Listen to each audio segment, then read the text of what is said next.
दोस्तों आज सीएसके और लखनऊ के बीच आईपीएल का एक रोमांचक मैच खेला गया और इस मैच में जब सीएसके लक्ष्य का पीछा करने उतरी तो उन्होंने ताबड़तोड़ बल्लेबाजी कर मैच को एक तरफा किया, लेकिन फिर लखनऊ ने मैच पलट दिया और अंत में जो हुआ उसने सभी को हैरान कर दिया।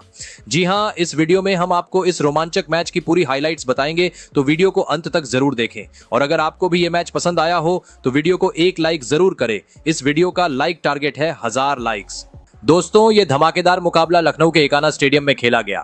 चेन्नई के कप्तान महेंद्र सिंह धोनी ने टॉस जीतकर पहले गेंदबाजी का फैसला किया। लखनऊ की ओर से मिचेल मार्श और एडन मार्कराम ने पारी की शुरुआत की। पहले ओवर की पहली 2 गेंदों पर तो सब शांत रहा, लेकिन तीसरी गेंद पर मार्कराम ने खलील अहमद को शानदार चौका जड़ दिया। लग रहा था कि लखनऊ के बल्लेबाज आक्रामक अंदाज में उतरने वाले हैं, लेकिन ओवर की आखिरी गेंद पर मैच का पहला बड़ा मोड़ आया। खलील की तेज और थोड़ी उछाल लेती गेंद को मार्कराम ने हवा में खेल दिया और राहुल त्रिपाठी ने शानदार दौड़ लगाकर एक बेहद मुश्किल कैच पकड़ लिया। ये कैच जितना खूबसूरत था उतना ही अहम भी, क्योंकि मार्कराम केवल 6 रन बनाकर पवेलियन लौटे और चेन्नई को शुरुआती सफलता मिल गई। अब मैदान पर उतरे विस्फोटक बल्लेबाज निकोलस पूरन। सबको उम्मीद थी कि पूरन बड़े शॉट्स से मैच का रुख पलटेंगे, लेकिन चेन्नई की कसी हुई गेंदबाजी ने उन्हें खुलकर खेलने का मौका नहीं दिया। दूसरे ओवर में युवा तेज गेंदबाज अंशुल कंबोज ने जबरदस्त नियंत्रण दिखाया और सिर्फ 1 रन ही दिया। तीसरे ओवर में भी खलील ने अपनी लाइन और लेंथ से बल्लेबाजों को बांधे रखा, सिर्फ 5 रन बने। चौथे ओवर में थोड़ा रोमांच बढ़ा जब अंशुल की पहली गेंद पर मिचेल मार्श ने लंबा छक्का जड़ दिया और फिर चौथी गेंद पर पूरन ने चौका लगाया। ऐसा लगने लगा था कि अब लखनऊ की पारी रफ्तार पकड़ने वाली है, लेकिन अंशुल ने ओवर की आखिरी गेंद पर वापसी करते हुए पूरन के खिलाफ एलबीडब्ल्यू की जोरदार अपील की। अंपायर ने शुरुआत में नॉट आउट दिया, लेकिन कंबोज के कहने पर धोनी ने तुरंत डीआरएस लेने का फैसला किया। रिप्ले में साफ दिखा कि गेंद सीधा पैड पर लगी थी और स्टंप की ओर जा रही थी। तीसरे अंपायर ने आउट दिया और पूरन 9 गेंदों में 8 रन बनाकर वापस लौटे। स्कोर 23 रन पर 2 विकेट हो गया। इसके बाद मैदान पर आए दिल्ली के कप्तान ऋषभ पंत। अगला यानी 5वां ओवर लेकर आए खलील अहमद। इस बार मार्श ने अपने अनुभव का फायदा उठाते हुए पहले एक शानदार चौका और फिर एक जबरदस्त छक्का जड़ दिया। पावर प्ले के पहले 6 ओवर खत्म होने तक लखनऊ सुपर जायंट्स ने 2 विकेट खोकर 42 रन बनाए थे।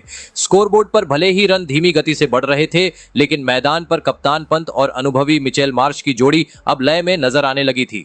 7वां ओवर लेकर आए ओवरटन और यहीं से लखनऊ की पारी में थोड़ी रफ्तार आई। ओवर की तीसरी गेंद पर पंत ने अपनी क्लास दिखाई। ओवरटन की लेंथ बॉल को शानदार टाइमिंग के साथ छक्का जड़ दिया। इसी के साथ टीम के 50 रन पूरे हुए। इसके बाद दोनों बल्लेबाजों ने समझदारी से खेलना शुरू किया। पंत ने अपने अनुभव का इस्तेमाल करते हुए स्ट्राइक रोटेट किया तो मार्श ने चुनिंदा गेंदों को सीमा रेखा के पार भेजने पर ध्यान केंद्रित रखा। चेन्नई के गेंदबाज लगातार दबाव बनाने की कोशिश कर रहे थे, लेकिन पंत और मार्श की जोड़ी ने उन्हें सफलता से दूर रखा। दोनों के बीच बढ़िया तालमेल दिखा और धीरे धीरे स्कोरबोर्ड भी रफ्तार पकड़ने लगा। इस साझेदारी ने लखनऊ को एक स्थिरता दी। दोनों ने मिलकर 50 रन की साझेदारी पूरी कर ली थी। तभी 10वां ओवर लेकर आए रविंद्र जडेजा और यहीं चेन्नई ने मैच में वापसी की। ओवर की चौथी गेंद पर जडेजा ने अपने अनुभव का पूरा इस्तेमाल किया। उन्होंने एक स्लोअर गेंद डाली जो पिच पर पड़ते ही तेजी से घूमी और सीधा मिचेल मार्श के स्टंप से जा टकराई। मार्श गेंद को समझ ही नहीं पाए और क्लीन बोल्ड हो गए। मिचेल मार्श ने 25 गेंदों में 30 रन बनाए। अब मैदान पर आए युवा बल्लेबाज आयुष बड़ोनी। दबाव की स्थिति थी, लेकिन उन्होंने दूसरी ही गेंद पर चौका जड़ दिया। 11वें ओवर में कप्तान धोनी ने गेंद सौंपी अफगानिस्तान के चतुर लेफ्ट आर्म स्पिनर नूर अहमद को। नूर ने उस ओवर में बेहद कसी हुई गेंदबाजी करते हुए सिर्फ 3 रन ही दिए और लखनऊ के बल्लेबाजों पर दबाव बना दिया। लेकिन अगला ओवर लखनऊ के लिए कुछ राहत लेकर आया। 12वें ओवर में गेंदबाजी करने आए ओवरटन और सामने थे युवा आयुष बड़ोनी, जो पहले से ही अच्छी लय में दिख रहे थे। ओवरटन की चौथी गेंद को उन्होंने लॉन्ग ऑन की दिशा में शानदार ढंग से उठाकर छक्का जड़ा। इसके बाद अगली गेंद पर भी बड़ोनी ने वही आक्रामक रवैया दिखाया। इस बार गेंद गई मिड विकेट के ऊपर से सीधा दर्शकों के बीच। बड़ोनी की इस आक्रामकता ने लखनऊ को एक बार फिर से मैच में बनाए रखा। 13वां ओवर शुरू होते ही स्कोरबोर्ड पर 100 रन पूरे हो गए और टीम की स्थिति मजबूत होती दिखी। लेकिन 14वां ओवर एक बार फिर चेन्नई के लिए टर्निंग पॉइंट बनकर आया। धोनी ने अपने भरोसेमंद स्पिनर रविंद्र जडेजा को गेंद थमाई। जडेजा ने एक बार फिर अपनी फिरकी का कमाल दिखाया। ओवर की तीसरी गेंद पर उन्होंने एक तेज और घूमती हुई गेंद डाली जो विकेट के बाहर से तेजी से अंदर की ओर आई। बड़ोनी ने उसे खेलने के लिए आगे बढ़कर कदम निकाले, लेकिन गेंद को पूरी तरह से मिस कर गए। पीछे धोनी तैयार खड़े थे और उन्होंने बिजली की गति से गिल्लियां उड़ा दी। आउट का इशारा होते ही चेन्नई खेमे में जश्न का माहौल बन गया। बड़ोनी ने 17 गेंदों पर 22 रन बनाए। इस अहम विकेट के बाद बल्लेबाजी करने आए विस्फोटक खिलाड़ी अब्दुल समद। उम्मीदें अब उनसे थीं कि वो आखिरी के ओवरों में कुछ बड़ा धमाका करेंगे, लेकिन सामने थे नूर अहमद जो अपने तीसरे ओवर में और भी सटीक नजर आए। उन्होंने समद को खुलकर खेलने का कोई मौका नहीं दिया और पूरे ओवर में सिर्फ 2 रन दिए। चेन्नई की ओर से जडेजा और नूर अहमद ने मिडिल ओवर्स में जो दबाव बनाया उसने लखनऊ की रन गति को धीमा कर दिया। 18वें ओवर तक आते आते मैच में रोमांच अपने चरम पर था। लखनऊ सुपर जायंट्स 17 ओवर के बाद 4 विकेट पर 120 रन तक पहुंच चुकी थी, लेकिन रन रेट अब भी बहुत पीछे था। वहीं क्रीज पर जमे थे कप्तान ऋषभ पंत, जिन्होंने भले ही विकेट नहीं गंवाया था लेकिन रन बनाने के लिए जूझते नजर आ रहे थे। पंत ने 38 गेंदों में सिर्फ 40 रन बनाए थे और चेन्नई की सधी हुई गेंदबाजी के सामने वो खुलकर खेल नहीं पा रहे थे। 18वां ओवर लेकर आए मथीशा पथिराना। पंत को अब तेजी से रन बनाने की जरूरत थी और उन्होंने इस ओवर में अपने तेवर बदल डाले। ओवर की पहली ही गेंद पर उन्होंने डीप मिड विकेट की दिशा में जोरदार छक्का जड़ा। फिर तीसरी गेंद पर एक और शानदार 6, इस बार लॉन्ग ऑन की दिशा में। इन 2 गगनचुंबी छक्कों के साथ ही ऋषभ पंत ने अपनी 19वीं IPL 50 पूरी की। एक संघर्ष भरी लेकिन कप्तानी पारी। इसके बाद आया 19वां ओवर और गेंदबाज थे खलील अहमद। इस ओवर में भी लखनऊ के बल्लेबाजों ने बड़ा जोखिम उठाया। पहले पंत ने और फिर अब्दुल समद ने खलील को एक एक छक्का जड़ा और इस ओवर से कुल 16 रन बटोर लिए गए। इसी के साथ लखनऊ ने अपने 150 रन भी पूरे कर लिए। ऐसा लग रहा था कि टीम 170 के करीब पहुंच सकती है, लेकिन चेन्नई के कप्तान धोनी ने आखिरी ओवर के लिए फिर से पथिराना पर भरोसा जताया और इस ओवर ने पूरी तस्वीर ही बदल दी। ओवर की पहली ही गेंद पर धोनी ने अब्दुल समद को रन आउट कर दिया। समद ने 11 गेंदों में 20 रन बनाए थे और तेजी से रन बटोर रहे थे। अगली ही गेंद पर पंत को भी पथिराना ने चलता कर दिया। पंत ने 49 गेंदों में 63 रन बनाए, जिसमें 4 छक्के और 4 चौके शामिल थे। अब स्ट्राइक पर आए शार्दुल ठाकुर, जिन्होंने एक चौका जड़ा, लेकिन पथिराना ने आखिरी गेंद पर उन्हें भी आउट कर दिया। आखिरी ओवर से कुल 10 रन आए, लेकिन लखनऊ ने 3 अहम विकेट भी गंवा दिए। निर्धारित 20 ओवरों में लखनऊ सुपर जायंट्स 7 विकेट खोकर 166 रन ही बना सकी। चेन्नई के लिए रविंद्र जडेजा और मथीशा पथिराना ने 2-2 विकेट लेकर गेंदबाजी में बाजी मारी। नूर अहमद ने भी अपने 4 ओवरों में सिर्फ 13 रन देकर लखनऊ की रन गति पर अंकुश लगाने में अहम भूमिका निभाई। 167 रनों के लक्ष्य का पीछा करने उतरी चेन्नई सुपर किंग्स की शुरुआत बेहद धमाकेदार रही। ओपनिंग के लिए मैदान में उतरे युवा शेख राशिद और न्यूजीलैंड के आक्रामक बल्लेबाज रचिन रविंद्र। पहले ही ओवर से दोनों ने अपने इरादे साफ कर दिए थे। पहले ओवर में गेंदबाजी की जिम्मेदारी थी शार्दुल ठाकुर पर और रचिन रविंद्र ने किसी भी तरह की संकोच नहीं दिखाई। उन्होंने शार्दुल की लगातार 2 गेंदों पर शानदार चौके जड़ दिए, एक कवर ड्राइव और दूसरा स्क्वायर लेग की दिशा में। चेन्नई को ऐसा ही तूफानी आगाज चाहिए था और रचिन ने वो दिला दिया। दूसरे ओवर में गेंद थमी थी आकाशदीप के हाथ में। इस बार शेख राशिद ने मोर्चा संभाला और दिखाया कि वो भी किसी से कम नहीं है। आकाशदीप की लाइन लेंथ पर राशिद ने जबरदस्त हमला करते हुए लगातार 3 चौके जड़ दिए। ऑफ साइड और लेग साइड दोनों तरफ उनका टाइमिंग कमाल का था। इससे साफ हो गया कि चेन्नई का इरादा शुरुआत से ही मैच को एक तरफा करने का है। तीसरे ओवर में फिर से शार्दुल ठाकुर आए, लेकिन इस बार भी राशिद ने उन्हें नहीं बख्शा। लगातार शानदार बैकफुट पंच, कवर ड्राइव और स्क्वायर कट से उन्होंने 3 और चौके जड़ दिए। अब गेंदबाजी में बदलाव करते हुए कप्तान ने स्पिनर दिग्वेश राठी को बुलाया, लेकिन शेख राशिद का आत्मविश्वास इतना ज्यादा था कि उन्होंने राठी की गेंद पर भी शानदार चौका जड़ दिया। 5वें ओवर की गेंदबाजी की जिम्मेदारी सौंपी गई अवेश खान को। ओवर की पहली ही गेंद पर रचिन रविंद्र ने शानदार चौका लगाकर टीम के 50 रन पूरे कर दिए। लग रहा था कि ये रन चेज तो एक तरफा साबित होगा, लेकिन इसी ओवर में मैच ने करवट ली। अवेश खान ने ओवर की 5वीं गेंद पर एक शॉर्ट बॉल डाली जिसे शेख राशिद ने पुल करने की कोशिश की, लेकिन टाइमिंग ठीक नहीं बैठी। गेंद हवा में गई और मिड विकेट पर फील्डिंग कर रहे फील्डर ने शानदार कैच पकड़ लिया। राशिद ने 19 गेंदों में 29 रन की तेज पारी खेली, जिसमें 7 शानदार चौके शामिल थे। रन चेज की रफ्तार से आगे बढ़ रही चेन्नई सुपर किंग्स की पारी में उस वक्त मोड़ आया जब शेख राशिद का विकेट गिरा। इसके बाद क्रीज पर आए विस्फोटक बल्लेबाज राहुल त्रिपाठी, जिनसे उम्मीद थी कि वो रनों की गति को बनाए रखेंगे और रचिन रविंद्र का साथ देंगे।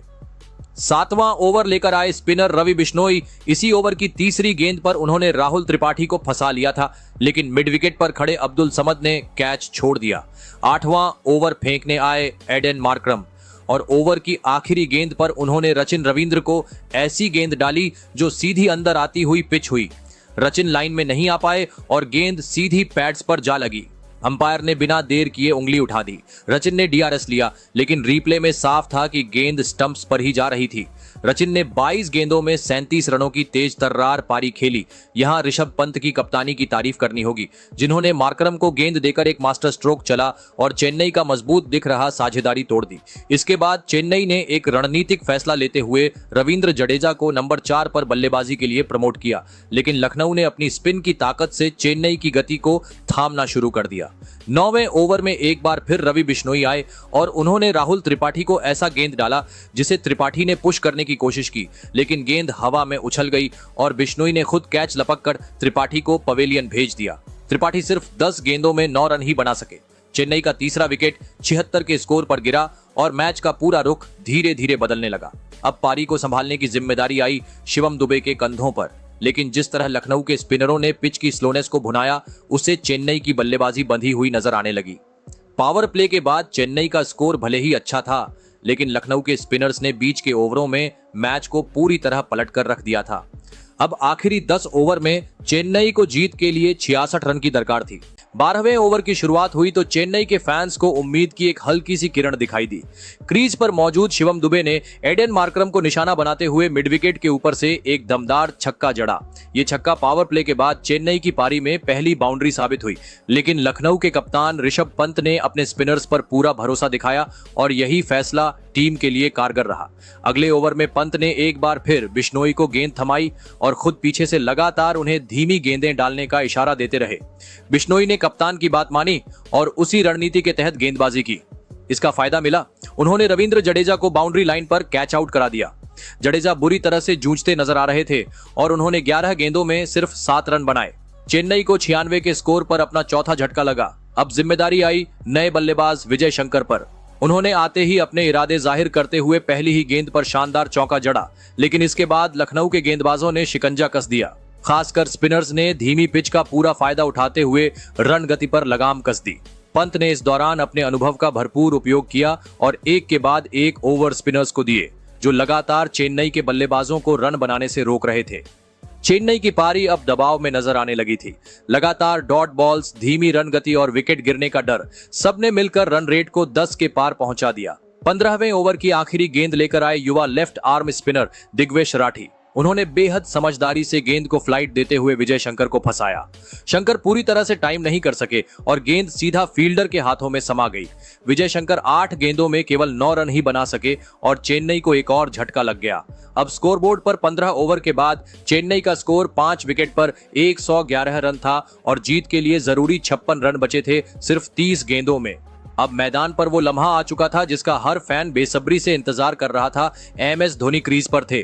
चेन्नई को मुश्किल घड़ी में उनका अनुभव और ठंडा दिमाग चाहिए था और धोनी ने आते ही अपनी मौजूदगी का असर दिखाना शुरू कर दिया। 16वां ओवर लेकर आए थे आवेश खान और धोनी ने ओवर की आखिरी 2 गेंदों पर कमाल कर दिया। पहले एक जबरदस्त ड्राइव से चौका और फिर अगली गेंद पर शानदार टाइमिंग के साथ एक और चौका ठोककर चेन्नई के डगआउट में नई जान फूंक दी। अब बारी थी 17वें ओवर की, जिसे थामा शार्दुल ठाकुर ने। इस ओवर में पहले तो शिवम दुबे ने दूसरी गेंद पर शानदार चौका जड़ा और फिर ओवर की आखिरी गेंद पर धोनी ने एक हाथ से बल्ला घुमाकर मिड विकेट की दिशा में दमदार छक्का जड़ दिया। 18वें ओवर में धोनी के बल्ले का किनारा लगा और गेंद थर्ड मैन की दिशा में जाती हुई चौके के लिए निकल गई। किस्मत भी अब धोनी के साथ दिखने लगी थी, लेकिन इसके बाद आवेश खान ने कमाल की वापसी की और ओवर की बाकी गेंदों पर एक भी बाउंड्री नहीं दी, जिससे लखनऊ को राहत की सांस मिली। अब रोमांच अपने चरम पर था। मैच में सिर्फ 12 गेंदें बाकी थीं और चेन्नई को 24 रन की दरकार थी। 19वां ओवर करने आए शार्दुल ठाकुर ओवर की पहली गेंद पर शिवम दुबे ने चौका जड़ दिया। फिर दूसरी गेंद हाइट के वजह से नो बॉल रही, जिस पर शिवम दुबे ने थर्ड मैन की तरफ छक्का जड़ दिया। अब मैच चेन्नई के पक्ष में आ गया था, क्योंकि 10 गेंदों में सिर्फ 13 रन चाहिए थे। अगली गेंद पर दुबे ने सिंगल लिया। फिर तीसरी गेंद पर धोनी का कैच का मौका बना था, लेकिन बिश्नोई ने कैच ड्रॉप कर दिया। हालांकि कैच काफी मुश्किल था। फिर ओवर की आखिरी गेंद पर धोनी ने चौका जड़कर जले पर नमक छिड़क दिया। अब आखिरी ओवर में चेन्नई को चाहिए थे सिर्फ 5 रन। आवेश खान गेंदबाजी कर रहे थे और पहली गेंद पर दुबे ने सिंगल लिया। दूसरी गेंद पर भी धोनी ने सिंगल लिया। फिर तीसरी गेंद पर दुबे ने चौका जड़कर मैच को फिनिश कर दिया। इस तरह सीएसके ने इस मैच को 5 विकेट से जीत लिया। धोनी और दुबे की इस साझेदारी ने पूरे मैच को पलट दिया। धोनी ने 11 गेंदों में 26 रनों की ताबड़तोड़ पारी खेली, वहीं दुबे ने 37 गेंदों में 43 रन बनाए। तो दोस्तों, आपके हिसाब से लखनऊ की इस हार की वजह क्या है और चेन्नई की इस जीत का हीरो कौन है? कमेंट जरूर करें।